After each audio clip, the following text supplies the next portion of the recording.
競選嘅前一日同埋選舉當日咧，都有收到一啲嘅消息，就係我嘅團隊咧係有人想襲擊佢嘅。咁去到9月4號嘅時候咧，就有一啲有2架車咧係跟住我由我屋企跟到去元朗嘅。咁當我係當選咗新界西嘅立法會議員之後咧，咁過去嘅2-3日咧，呢一種嘅暴力嘅威脅咧係嚴重咁樣去惡化，已經去到一個地步咧係要威脅我嘅性命同埋我家人嘅安全，因為呢一種威脅已經去到呢一種程度咧，所以今日我哋就做2樣嘢。第一樣嘢咧就係我哋嚟到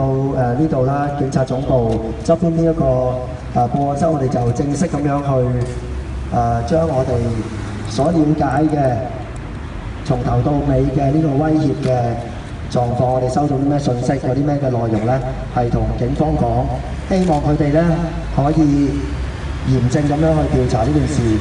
同埋咧係採取措施咧係確保我同我屋企人嘅安全。咁我咧係由9月4號開始咧，因為我知道呢啲威脅嘅存在同埋不斷嘅惡化咧，其實我係同我嘅屋企人都一路冇返到屋企度瞓㗎啦。我哋而家係有家歸不得。香港，我哋仲相信香港係一個言論有自由嘅地方，我哋仲相信我哋可以自由咁去表達我哋嘅政見。但係喺呢一刻，如果一個得到84121票嘅新界西嘅當選立法會議員，居然係有家歸不得，居然係因為我嘅政見而受到死亡嘅威脅，我諗我哋嘅法治真係可以話蕩然無存。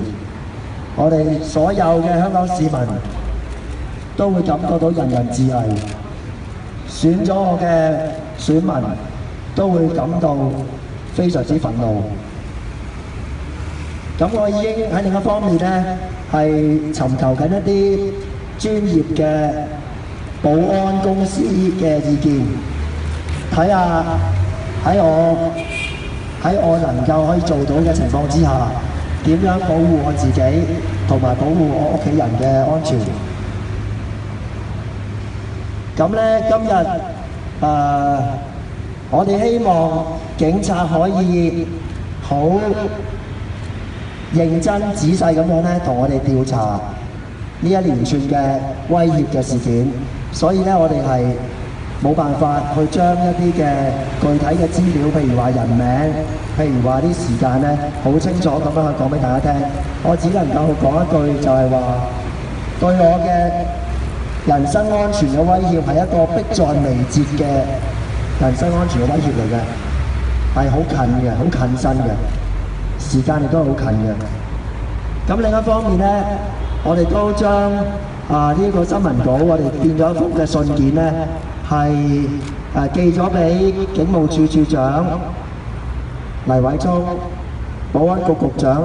盧偉聰、保安局局長黎棟國同埋特首梁振英嘅。我哋認為佢哋作為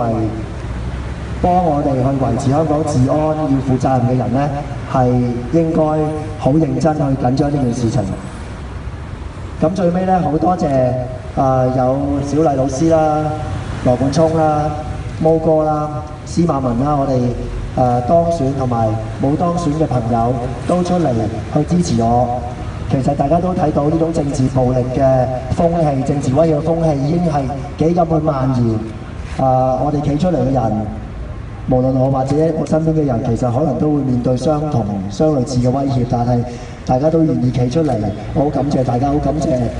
支持我嘅朋友，多謝晒大家，多謝晒特別嚟到聲援我嘅朋友。我唔係一個人嘅，我一定唔係一個人，因為我相信香港係有是非，係有大家嘅是非之心，我哋唔會容許政治暴力，係咪啊？打倒政治暴力，打倒政治暴力，人人都係朱凱廸，人人都係朱凱廸，打倒政治暴力，打倒政治暴力，人人都係朱凱廸，人人都係朱凱廸。咁我而家咧就可以答大家一啲問題，咁跟住咧我就喺律師陪同底下就會入去警局嗰度，我哋將我哋嘅詳情話俾警察聽嘅。咁多謝晒大家。